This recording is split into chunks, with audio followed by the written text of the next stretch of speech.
जैसा कि आप जानते हैं कि गंगा जी कितनी पवित्र नदी है, पापों का नाश करती है और हम उन्हें प्यार से माँ गंगा भी कहते हैं। जैसा कि हम सब जानते हैं गंगा जी कितनी पवित्र नदी है और ये भी पता है कि उन्हें पृथ्वी पर कैसे लाया गया। पर आज हम इस बारे में जानेंगे कि उन्हें भूलोक पे लाने का क्या कारण था। तो एक बार सूर्यवंश के कौशल साम्राज्य के सागर नाम के एक राजा थे जिन्हें सुमति द्वारा 60,000 पुत्रों का आशीर्वाद था। राजा सागर एक बार अश्वमेध यज्ञ कर रहे थे तो चालाकी से उनके घोड़े को इंद्रदेव ने ऋषि कपिला के आश्रम में बांध दिया। माना जाता है कि इंद्रदेव संतों की कठिन तपस्या में बाधा डालते थे ताकि संत तपस्या करके ज्यादा शक्तियां प्राप्त न कर ले। राजा के 60,000 पुत्रों के हर जगह ढूंढने के बाद उन्हें वो घोड़ा ऋषि कपिला के आश्रम में बंधा मिला। तो राजा के पुत्र ऋषि कपिला को भला बुरा कहने लगे और आरोपित करने लगे। ऋषि कपिला कई सालों से तपस्या में लीन थे। तपस्या भंग होने पर ऋषि कपिला ने क्रोध में अपनी आंखें खोली और उनकी क्रोधाग्नि से राजा सागर के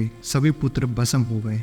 अपने पुत्रों का दुखद निधन और श्राप जो उनकी पीढ़ी में आगे बढ़ता रहेगा, ये जानकर राजा सागर बहुत परेशान और दुखी हुए। कई वर्षों के बाद राजा सागर के एक बहिष्कृत पुत्र के पुत्र अंशुमन यानी राजा सागर के पोते ने अभी भी ध्यान में बैठे ऋषि कपिला के पास अपने पूर्वजों के अवशेषों को खोजा और क्षमा और श्राप से मुक्ति की मांग करते हुए ऋषि कपिला से अपने पूर्वजों की फंसी हुई आत्माओं को मुक्त कराने का उपाय सुझाने की विनती की।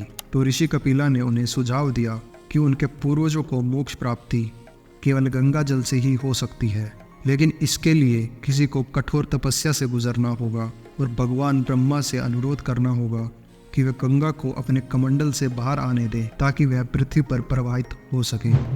वीडियो में यहाँ तक आ गए हैं तो वीडियो को एक लाइक ज़रूर करें।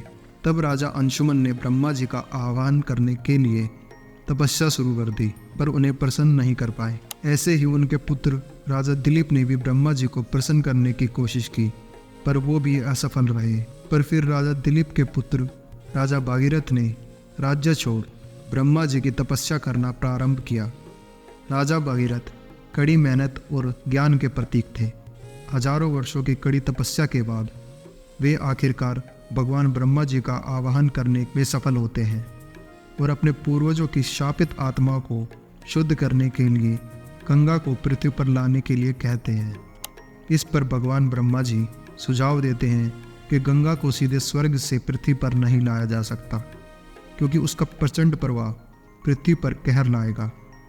ब्रह्मा जी सुझाव देते हैं कि वे महादेव को गंगा के वेग को नियंत्रित करने के लिए मनाएं। फिर जब भगीरथ जी महादेव को प्रसन्न कर लेते हैं, तब महादेव अपनी जटाओं में गंगा का प्रवाह नियंत्रित कर गंगा से होने वाले भयंकर विनाश को रोक उन्हें पृथ्वी पर लाते हैं। तो ये था कारण गंगा को पृथ्वी पर लाने का, ताकि भगीरथ के पूर्वजों को श्राप से छुटकारा और मुक्ति मिल सके।